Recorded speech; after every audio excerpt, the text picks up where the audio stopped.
सब लोगों को गणेश चतुर्थी की बहुत बहुत शुभकामनाएं।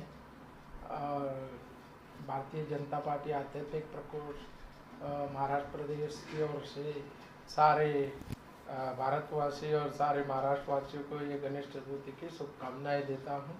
और ये प्रकोष्ठ में मैं सर्किटनिस्ट के तौर पे काम कर रहा हूँ महाराष्ट्र प्रदेश। और सनातन धर्म को हम आगे बढ़ा रहे हैं और सनातन धर्म का प्रचार कर रहे हैं, लोगों को मंदिर की तरफ जोड़ रहे हैं, लोगों को गुरु की तरफ जोड़ रहे हैं। और यही संदेशा लेके जाते हैं कि मानवी को हर एक मानवता का धर्म निभाना चाहिए, चाहे वो कोई भी हो, हिंदू हो, मुस्लिम हो, सिख हो, ईसाई हो, पारसी हो या कोई भी हो, उसको हर एक को एक मानवता का धर्म निभाना चाहिए। और मानवता का धर्म यानी सनातन धर्म। और आज तीसरे दिन हमारे कार्यालय में विराजमान है। हर साल की तरह 5 दिन हम गणपति हमारे कार्यालय में रखते हैं और बापा हमें आशीर्वाद प्रदान करते हैं। और आज तीसरे दिन शाम की आरती के अंदर तो बहुत बड़ा बापा ने चमत्कार कर दिया है। उनकी मूसक की आँख में से आंसू निकल गया है। अभी वो तो बापा का आशीर्वाद समझो या ये खुशी के आंसू है ऐसे समझो, लेकिन उन्होंने हर साल ऐसे ही हमारे कार्यालय में कुछ न कुछ चमत्कार होता रहता है। और आज भी ये चमत्कार हुआ है। तीसरे दिन की आरती में मूसक की आँख में से आंसू निकला है, जो आप सब देख सकते हो। और वही बाबा का हमारे लिए प्रसादी है, आशीर्वाद है और उसको हम सतत नमन करते हैं। और आज भी काफ़ी गणमान्य लोग आए थे दर्शन करने के लिए और अभी भी 2 दिन बाकी है, तो काफ़ी गणमान्य लोग आएंगे दर्शन के लिए, प्रसाद का लाभ लेंगे। और सबसे पहले तो आप मीडिया वालों का मैं शुक्रगुजार हूँ कि आप लोग आए और बाबा का दर्शन किया, प्रसाद लिया और हमें इस शुभ कार्य में सहयोग दिया। उसके लिए मैं फिर से मैं एक संदेश देना चाहूँगा कि गणेश जी का जो व्यक्तित्व है वो ऐसा व्यक्तित्व है कि वो आप ऐसा व्यक्तित्व आपको किसी में देखने को नहीं मिलेगा। या गणेश जी का नाम जो है, गणेश जी को कैसे नाम हुआ, क्या हुआ, वो सब आप कहानी शास्त्रों के अंदर पढ़ी होगी तो आपको पता चलेगा कि गणेश जी की उत्पत्ति कब हुई, बराबर है। तो वो सब आपको शास्त्र में मिलेगा। लेकिन गणेश जी का व्यक्तित्व बहुत उम्दा, बहुत सरल और माता पिता को चाहने वाले हैं। ये क्या, जब भगवान ने देवों के देव महादेव ने के पास जब नारद मुनि आए और नारद मुनि ने बोला कि सबसे जो पहले किस देव की पूजा होगी, तो वो संदर्भ में नारद मुनि ने महादेव जी को सवाल किया कि सबसे पहले किस देव की पूजा होगी। और वो पूजा होने के बाद ही सारे कोई भी पूजा, चाहे लग्न हो, चाहे हवन हो, चाहे कथा हो, चाहे हवन, चाहे कोई भी प्रकार की पूजा हो, तो सबसे पहले किस देव की पूजा करेंगे तो उनको ये पूजा फलेगी और वो पूजा का उनको लाभ मिलेगा। तब महादेव जी ने बोला कि जो कोई पूरी विश्व का भ्रमण करके सबसे पहले मेरे पास आएगा उसकी पूजा हमारे होगी। तो कार्तिकेय जो है, कार्तिकेय तो तुरंत अपने वाहन पे, मोर के वाहन पे बैठ गए और पूरी पूजा कर रही है। अभी गणेश जी है, गणेश जी का तो आप देखते हो कि हाथी का मुंह है उनका, बराबर है, और पेट भी उनका ज़्यादा है, तो वो परिभ्रमण नहीं। लेकिन गणेश जी इतने बुद्धिशाली थे कि पूरी दुनिया, बराबर है, पूरी दुनिया का भ्रमण कर, तो पूरी दुनिया ही माता पिता की शरणों में है। क्या, पूरी दुनिया ही माता पिता की शरण में है, तो क्यों ना मैं मेरे माता पिता के चक्कर लगाऊं, बराबर है। और पूरी दुनिया ही माता पिता की शरण में, और क्यों ना मैं माता पिता के शरण लगाऊं और उन्होंने माता पिता के चक्कर काटने लगे। इतनी देर में कार्ती जी उनका तो मोर वाहन था, बराबर है, पूरी दुनिया भ्रमण करके आए और बोला कि नारद जी देखो मैं आ गया, अभी सबसे पहले मेरी पूजा होगी।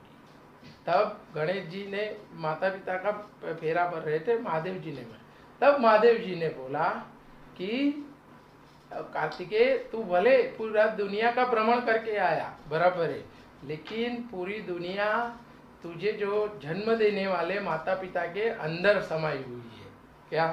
तो गणेश जी ने जो हमारी प्रदक्षिणा की, जो हमारा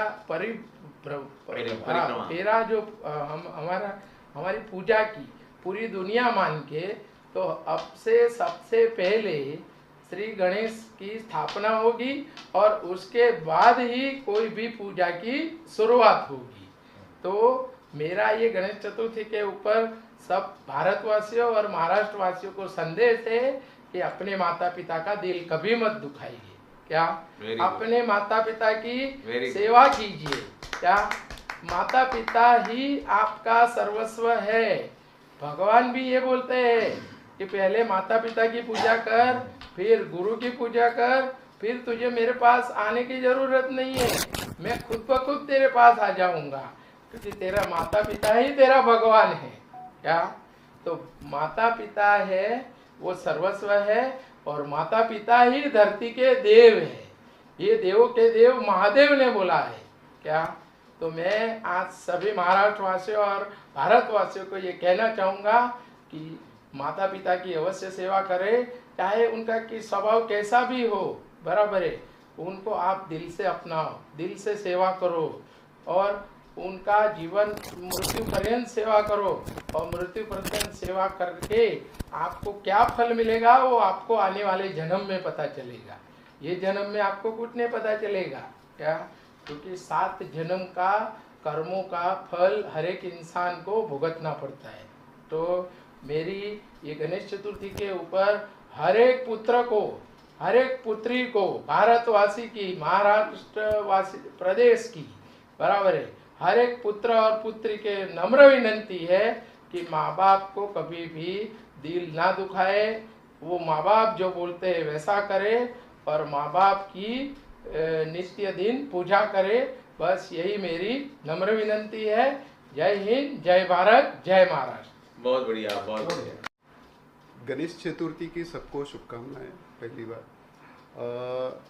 आज ऑफिस में जिस तरह से रोज की तरह पूजा होती है, आज एक अद्भुत चीज़ हो गई। एंड ये भी हमको बिल्कुल हम लोग आश्चर्य हो गए कि प्रार्थना के दौरान ही ये चीज़ हो गई थी। मूषक के आंखों से खुशी के आंसू निकल गए। मैं ये समझता हूँ कि राकेश जी महादेव के इतने परम भक्त हैं और इनकी भक्ति भावना इतनी परम है कि वो खुद प्रसन्न हुए, गणेश जी खुद प्रसन्न हुए, मूषक भी प्रसन्न हुई और उनके खुशी के आंसू की लहर दौड़ पड़ी है वहाँ पे। बचपन में हम लोग संस्कृत सीखते थे तो संस्कृत में हमें पढ़ाया जाता था गणेश की कैसी रचना हुई है। गण प्लस ईश, ये दोनों मिलकर हुआ है गणेश। तो गणेश एक ऐसी वर्ड है जहाँ पे हर चीज़, हर कोई शुभ काम करते हैं तो पहले उनको पूजा जाता है, फिर कोई भी शुभ कार्य किया जाता है। जैसे कि फिल्म इंडस्ट्री हो या फिर कोई भी हर चीज़ हो, कहीं पर भी शुभ कार्य करने से पहले गणेश जी को पूजा जाता है। और जिस तरह से इनकी भक्ति भावना है, राकेश जी की भक्ति भावना है, मैं यही प्रार्थना करूंगा गणेश जी से और महादेव जी से कि उनकी कृपा हम पे सदैव सदैव रहे और ऐसे ही हमें सुख और शांति से हमें आगे देके और हमें फूले फले बढ़ाए, आगे हमारे लिए बहुत अच्छा करे, यही हमारी प्रार्थना है। गणपतीच्या आज 3ऱ्या दिवशी राकेश साहेबांच्या ऑफिसमध्ये जी पूजा झाली होत आहे ते अत्यंत छान होते आहे आणि एक अद्भुत चमत्कार म्हणतो आपण, अद्भुत चमत्कार। ते मूषकच्या डोळ्यातून थेंब पडला, ते वास्तव म्हणजे ते चमत्कार, मिरॅकल झालं, मोठा मिरॅकल आहे। आणि राकेश साहेबांनी आता जे सांगितलेलं आहे, संदेश दिलेला आहे, तो एवढा एवढा महत्त्वपूर्ण आहे की 10,000 ग्रंथ तुम्ही वाचले, 10,000 ग्रंथ वाचले, 18 पुराण वाचले, 4 शास्त्र वाचले, तरी त्यातून ते संदेश मिळणार नाही असं ते हे आहे. प्रत्येक मुलांनी आपल्या आईवडिलांची सेवा करणे, तिथे सर्वस्व तिथे झालं. ते तुम्ही जसा 33 कोटीची सेवा, 33 कोटी देवांची सेवा नाही केली ती चालेल, पण आपल्या आईवडिलांचे दर्शन, त्यांची सेवा करा, संपूर्ण तुम्हाला कृतज्ञता प्राप्त होईल आणि तुमच्या 7 जन्माचे सगळे परमभाग्य होणार. तुमच्या जीवनाचं सगळं मंगलमय आनंदमय जीवन होईल. ते जो कोण करेल आपल्या आईबाबाची सेवा, त्याला हे अत्यंत चांगलं उदाहरण राकेश साहेबांनी मांडलं हिंदीमध्ये, लोकांना सांगितलं, संदेश दिला. ते आनंददायक गोष्ट, चांगली गोष्ट आहे. एवढं समजून आपलं नमस्कार. गणेश चतुर्थीच्या दिवशी, तिसऱ्या दिवशी गणेश चतुर्थी चालू होऊन 3 दिवस झाले. त्यामुळं गणेश चतुर्थीच्या निमित्त सर्वांना पहिल्यांदा नमस्कार आणि सर्वांना हार्दिक शुभेच्छा. तर आम्ही जेव्हा इकडे येतो, एक महिना झाला, तर रुद्राभिषेक केला त्यांनी बरेच. त्यावेळेला त्यांची म्हणजे एवढी भक्ती आहे की हर हर महादेव, देवांचा देव महादेव यांच्यावरती पूर्ण श्रद्धा आहे. आणि त्यांचं चिरंजीव म्हणजे गणेशजी. आणि गणेश चतुर्थी चालू झाल्यापासून आजच्या तिसऱ्या दिवशी असा एक, त्याला चमत्कार म्हणता येत नाही, पण त्याला साक्षात्कार म्हणतात. साक्षात्कार असा घडला की गणपतीचं वाहन जे आहे उंदीर, आणि त्यांच्या उंदीर मामाच्या डोळ्यातून पाणी पडल्यानंतर कुठल्याही माणसाला एखादा मोठा आनंद झाला की आनंद अश्रू कसे डोळ्यातून येतात, त्याप्रमाणे यांची भक्ती, यांची प्रार्थना ते पाहून त्याच्या डोळ्यातून आनंद अश्रू आले. आणि ते संदेश गणेशजींना त्यांच्या थ्रू मिळाला. त्यामुळे हे सर्वात मोठा साक्षात्कार आहे, प्रचिती आहे, त्यांना प्रचिती आलेली आहे.